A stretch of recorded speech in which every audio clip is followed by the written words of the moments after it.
Dinumog ng publiko ang Metro Manila Film Festival Parade of Stars. Star-studded ang nangyaring parada ng mga float pero nagdulot naman ng pagsisikip ng daloy ng trapiko. Si Gerald Tagbo sa detalye. Hindi magkamayaw ang publiko na nag-abang sa parada ng 8 pelikulang kalahok sa 2016 Metro Manila Film Festival. Sa Manila City Hall pa lang dinumog na ng mga fans ang float habang nag-aantabay sa pagdating ng mga artista. Hindi pa man tumatabo sa takilya ang mga pelikulang kasali, nagpatalbogan na sa float ang mga ito. Mala Carnival sa Brazil ang tema ng float ng pelikulang Die Beautiful na pinagbibidahan ni Paulo Ballesteros na todo forma pa sa kanyang costume. Puno rin ng palamuti ang float ng pelikulang Vince, Cat and James kung saan bida sina Julia Barreto, Joshua Garcia at Ronnie Alonde. Habang nakakakilabot ang tema ng siklusyon na nag-iisang horror film entry sa MMFF.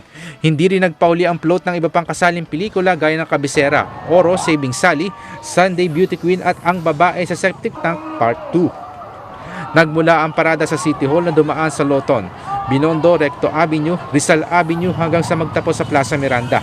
At kahit na nagpatupad ng traffic rerouting ang Manila Traffic Enforcement Unit, nagsikip pa rin ang daloy ng trapiko dahil na rin sa dami ng mga nakaisyoso sa parada. Umaasa ang mga artista gaya na lang na Eugene Domingo na bida sa Ang Babae sa Septic Tank Part 2 na tatangkalikan ng publiko ang lahat ng mga pelikula na tiyak na magugustuhan umano ng mga manunood. We're all very excited and happy.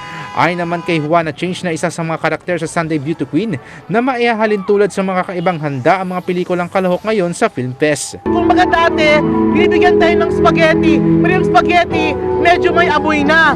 Ngayon, binigyan tayo ng masarap na spaghetti espesyal. Nilagyan pa siya, sinamahan ng lechong manok, lechon, embutido, borcon, fruit salad, at lahat na masasarap ng ulam.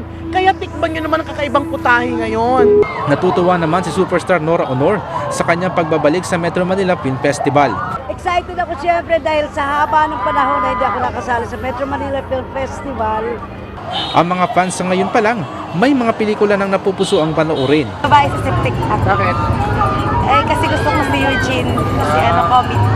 Wala yung mga favorite ko na sila Coco Martin na sila Vice Ganda, pero susuportahan pa din natin ang mga pelikula kasi ipaglaban natin ang pelikulang Pilipino. Sa Disyembre 25, ipapalabas sa mga sinehan sa buong bansa ang mga pelikulang kasali sa Metro Manila Film Festival. Para sa Eagle News, Gerald Tagbo, I'm 1 with 25.